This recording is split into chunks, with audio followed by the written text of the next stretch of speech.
4,260 pounds. This is a Rockwood 2304S here at Haylett RV of Coldwater, Michigan. Just came in on trade.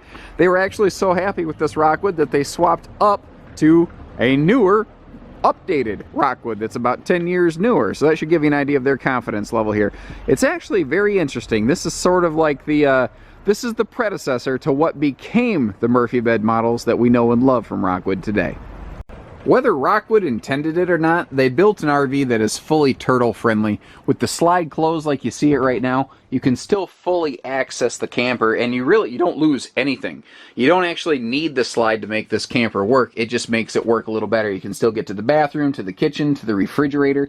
And what's kind of cool is even with this pretend Murphy bed that we'll learn more about in a few minutes when I open up the slide, you can even leave that in the down sleeper position and close the slide, so there's not even a need to have to monkey with the bed.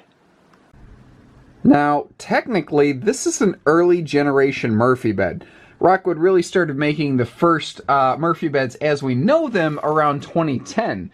But before that, what you had here is a classic style where you had a jackknife sofa, and then you would have a folding mattress that you just sort of, fold in half and stuff behind the jackknife sofa during the day. Now, the previous owners never liked that mattress because those folding mattresses aren't generally that nice. Now, they're making better ones today, but when this was built in 08, that was not the case. It was pretty much a garbage mattress. So what they did is they replaced the mattress that they didn't like with a big residential mattress they did like. But what that meant was they didn't use this as a Murphy bed. And that's one of the neatest things about this floor plan. You don't have to use it as a Murphy bed model. You still have storage below the bed.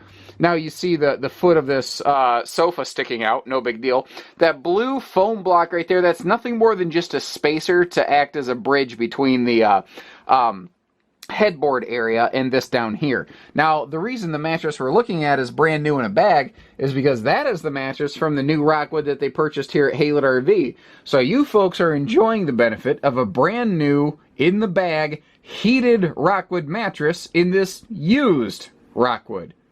Pretty cool, actually.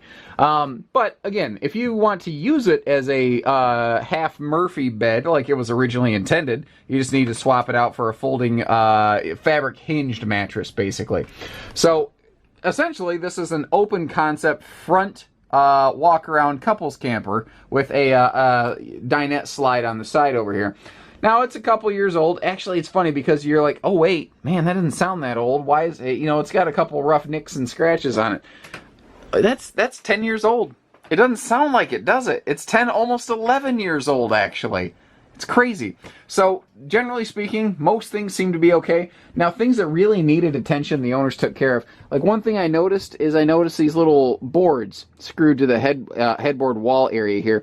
That is so the original pleated shades must have pulled out of the wall, which is something that happens with decent frequency on older campers. So they reinforced it, but they put them back up. Now, that's a low-dollar fix. It's not flashy. It's not fancy. But this camper is not exactly a spring chicken anymore, despite its what you would want to say is a relatively young age. I do like you do have windows everywhere. They all open for airflow as well. Now that table's free floating, which I think is a nice touch. So if you want to take it outside, you can. If you want to bring it in front of the bed, use it like a like TV tray, big old giant TV tray, you could.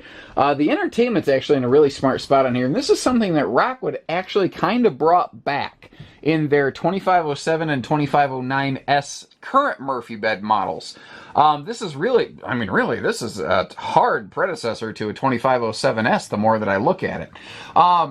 The entertainment being up here, even though you kind of lose a little bit of storage space right here, they give you this big 6.5 foot tall floor-to-ceiling pantry over there. You're good on storage, but it makes the entertainment center very functional from the dinette or the bed, and the owners were kind enough to leave the swing arm mount, so all you have to do is throw a little flat screen up there. No biggie deal. This same kitchen arrangement right here, you still see this used all over the place. Like this right here is... They still use this kitchen setup in the 2104S Rockwood Mini Lite, which is their #1 selling member of the Mini Lite series even still today. So a lot of what you see here still laid the groundwork and is still very current even for today's campers. Like central AC in this little thing, they still do that at Rockwood. The bigger Max Air vent fan with the slotted door for airflow, they still do that at Rockwood. I did notice a couple random odds and ends left in these cabinets right here. Whatever you see, I guess you get, guys. Apparently the next folks didn't need it, so good for you. Ooh, raised panel hardwood doors. That's a nice, sharp touch. Big 8-foot wide rear bath right here. Not flashy, not fancy, but really effective. You know, gets the job done. The laminated ceiling, one of the benefits of that is they can position the skylight exactly where they want to make it very tall person friendly. And you do have a big cabinet over here. It actually goes around behind that panel wall right there. So you've got this whole extra cabinet closet back here that just absolutely helps get the job done. Let's take a peek outside, shall we? Sometimes you have to remember you got to look through these things with the lens of time, because you're going to glance at this and your knee-jerk reaction is to compare it to a new Rockwood from today, and that's the wrong thing to do. You know, this is 10 years old. It's gone through some paces. It's seen some weather, but overall it came out all right. There's nothing really that scares me here. That classic Rockwood front window, now it's kind of been replaced by today's front windshields, but Rockwood never stopped doing front windows. Everybody else did. That's the funny part right here. They put Max Air vent covers over the bathroom and bed area vents so you can get some nice rainy day airflow. You can see they also added that slide topper up there. That is just a nice thing that helps reduce maintenance by keeping a lot of weather and junk off that. Pardon me as I slide past the trailer here. Now, one of the things I wanted to point out is these little fins, and you're like, what is that? The idea behind these, I very rarely see these. I've only seen them one other time. The idea is to help break up some air distortion, to reduce drag on the trailer, to improve handling and fuel economy. That's the logic behind them. They have a couple on the front. You can see a bunch on the back here, and even a couple up on the roof. Do they work? I don't know. I've never seen enough of them to get enough customer feedback to know if they work or not. Obviously, these folks swore by them because they lined the back of the camper with these things. I've been up on the roof. The roof membrane looks like it's been well kept. The seals look okay. I'm going to say okay. You know, maybe a step below fair. They're okay. It could be better. Power awning was added after this was initially built. So it's an aftermarket power awning, and the controller switch for that is up in the front compartment. Eagle-eye viewers are going to notice it still has the original manual awning anchors on here. I like that they left those. I like that they didn't take them out of the wall and leave holes and exposures in the wall. Overall, I think this is fine. If what you're looking for is a lightweight couples camper, maybe you're going to be a first-time camper, something like that.